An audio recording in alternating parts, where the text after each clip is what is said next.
చిన్నగా ఒక వస్తువులాగా తయారు చేసినది. ఇంట్లో మనకి ఏమైనా డిజైన్ లాగా మనం తయారు చేసుకోవచ్చు. ఒక అట్ట ముక్కను కూడా మనం పడేయకుండా, చెత్త ఏంటంటే పడేయకుండా మనం ఈ విధంగా తయారు చేసుకోనికే మనం ప్రయత్నం చేయాలి.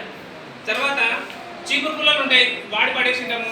ఇది నేను జస్ట్ వేరే కట్టెలతో చేసిన చీపురు పుల్లలతో కూడా ఈ విధంగా తయారు చేయొచ్చు మనం. అవునా కదా? చీపురు పుల్లలతో కూడా మన ఇంట్లో ఈ విధంగా తయారు చేయొచ్చు. ఇవి చిన్న ఐస్ క్రీమ్ పుల్లలమ్మా. ఐస్ క్రీమ్ పుల్లలో చిన్న కలర్ వేసేసి ఈ విధంగా మనం పెన్నుల బాక్స్ పెట్టుకోవాలి కదా, ఈ విధంగా పెన్నులు వేసుకోవచ్చు. ఇంట్లో పిల్లల పెన్సిల్ కానీ, రబ్బర్లు కానీ, పెన్నులు కానీ, లేదంటే ఏదైనా చిన్న మొక్క కూడా దీంట్లో పెట్టేసి, చిన్న ప్లాస్టిక్ ఫ్లవర్ ఉంటాయి కదా, ఇట్లా పెట్టచ్చు. దీంట్లో కూడా ఈ విధంగా పెట్టేసి మనం పెన్నులాగా వాడుకోనికి అవకాశము ఉంటుంది. ఈ విధంగా చేసుకోవచ్చు. అట్లా నేనేమంటున్నానంటే మీరు మీ ఇంట్లో వచ్చినటువంటి చెత్తను అంతా కూడా మీరు ఉపయోగించలేరు. ఓకేనా?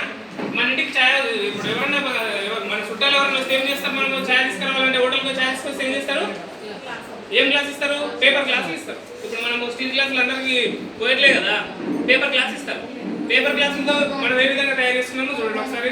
ఇది అట్ట ముక్క చూస్తున్నారా? ఇది అట్ట ముక్క. జస్ట్ నేను దారంతోన ఈ విధంగా తయారు చేస్తాను. ఇవన్నీ ఛాయ్ గ్లాసులే కదా. చిన్న కలర్ వేసేసి దానికి 4-5 బొట్లు మీరు పెడతారు కదా కుండలకు, అందులో పెట్టేసి ఇది చూడడానికి మంచిగా అనిపిస్తుంది కదా. కదా రోడ్డు మీద పడేసినవి కదా, మన ఇంటి ముందర ముడిచి చేస్తాం, కడప అవతల కూర్చున్నామని మనకు సంబంధం లేకుండా.